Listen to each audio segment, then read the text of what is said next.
Metaphors दुनिया का सबसे बड़ा नेटवर्क मार्केटिंग का प्लेटफॉर्म है। इसमें लोग थोड़ी सी इन्वेस्टमेंट करके अपना बिजनेस स्टार्ट करते हैं और इससे पैसिव इनकम कमा रहे हैं। इसमें Matic coin as a network fee use होता है और डाई स्टेबल कॉइन में हम इसमें इन्वेस्टमेंट करते हैं और डाई स्टेबल कॉइन से ही हमारी अर्निंग होती है।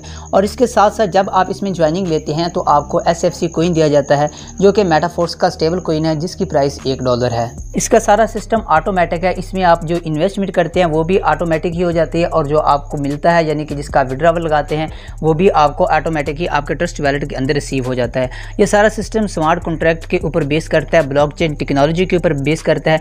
इसमें किसी किस्म की विड्रॉवल रिक्वेस्ट लगाने की ज़रूरत नहीं पड़ती, यानी कि जो भी आपकी इन्वेस्टमेंट या जो भी आपकी अर्निंग होती है उसी टाइम आपके ट्रस्ट वैलेट के अंदर आपको रिसीव हो जाती है और जब आपका दिल चाहे आप इससे कैश आउट करवा सकते हैं। इसमें ज्वाइनिंग लेने के लिए क्लासिक के 12 लेवल दिए गए हैं। फर्स्ट लेवल $5 से स्टार्ट होता है और उसके बाद हर लेवल की प्राइस पहले लेवल से डबल होती है, यानी कि फर्स्ट स्लॉट की प्राइस अगर आपको $5 दी गई है तो सेकंड स्लॉट की प्राइस इसके में $10 होगी। अभी इसकी प्री सेल चल रही है, प्री सेल में इसकी ये प्राइस है और अगर अभी स्टैंडर्ड प्राइस शुरू हो जाती है यानी कि प्री सेल खत्म हो जाती है, इसकी प्राइस डबल हो जाएगी, तो फिर आपकी जो ज्वाइनिंग है वो $10 से होगी। इसमें ज्वाइनिंग लेने के लिए सबसे पहले आपके पास trust wallet, token pocket wallet या मेटामास्क कोई भी वैलेट आपके पास होना ज़रूरी है। उसके बाद आप इसमें ज्वाइनिंग कर सकते हैं।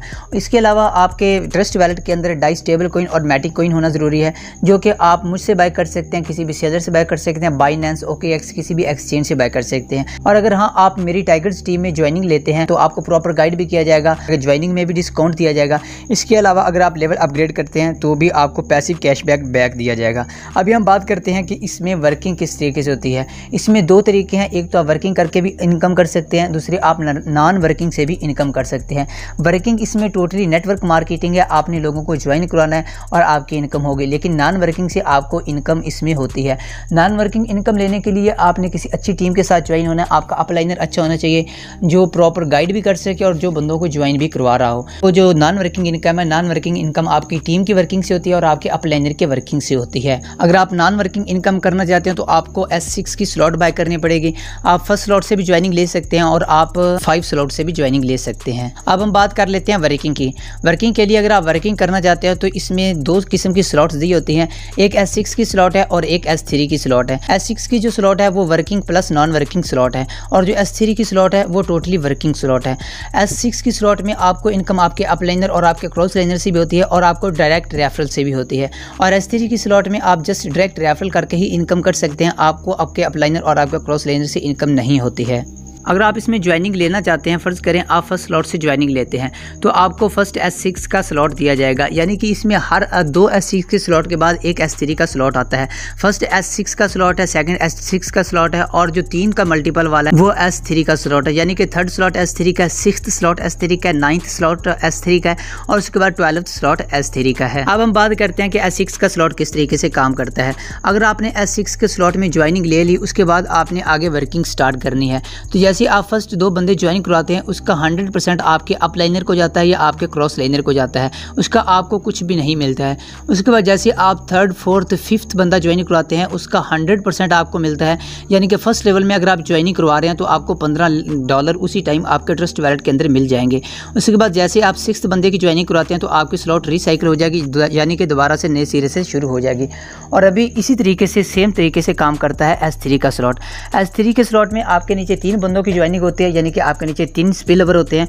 अगर आप फर्स्ट 2 स्पिल ओवर फिल करते हैं, यानी कि फर्स्ट 2 बंदे ज्वाइन करवाते हैं, उसका 100% आपको उसी टाइम मिल जाता है। और जैसे आप 3rd बंदा ज्वाइन कराते हैं उससे आपकी जो स्लॉट है वो दोबारा से रीएक्टिव हो जाती है, यानी कि रिसाइकिल हो जाती है। अगर आपके पास थोड़ी इन्वेस्टमेंट है तो आप इसमें 3rd स्लॉट से भी ज्वाइनिंग ले सकते हैं, लेकिन अगर उससे भी थोड़ी आपके पास इन्वेस्टमेंट है तो आप फर्स्ट लेवल से भी इसमें ज्वाइनिंग ले सकते हैं। फर्स्ट लेवल में ज्वाइनिंग लेने के लिए आपके पास आपके ट्रस्ट वैलेट के अंदर 5 डाई कॉइन होनी चाहिए और इसमें आपके पास 1 मैटिक कॉइन होनी चाहिए जिससे आप ज्वाइनिंग ले सकते हैं। और उसके बाद अगर आपने ऑटो अपग्रेडेशन लगा रखी है तो आपके स्लॉट्स ऑटोमेटिक ही अपग्रेड होते जाएंगे। अब हम बात कर लेते हैं कि ऑटोमेटिक इसमें अपग्रेडेशन किस तरीके से होती है। फ़र्ज़ करें आपने फर्स्ट स्लॉट से ज्वाइनिंग ली है और आपने बंदों का ज्वाइन करवाना शुरू कर दिया है, तो फर्स्ट 2 बंदों की इनकम मैंने ऑलरेडी बताया वो आपके अपलाइनर जो आपके क्रॉस लाइनर को जाएगी और जैसे आप 3rd बंदा ज्वाइन कराएंगे उसकी 100% आपको मिल जाएगी। अब जैसे आप 4th और 5th बंदा ज्वाइन करवाएंगे वो वेबसाइट में होल्ड रहेगी, जैसे 2 बंदे कंप्लीट होते जाएंगे तो आपका जो सेकंड लेवल है वो अपग्रेड अपग्रेड हो जाएगा और उसकी इनकम आपके अप लाइनर को चली जाएगी या आपके क्रॉस लाइनर को चली जाएगी।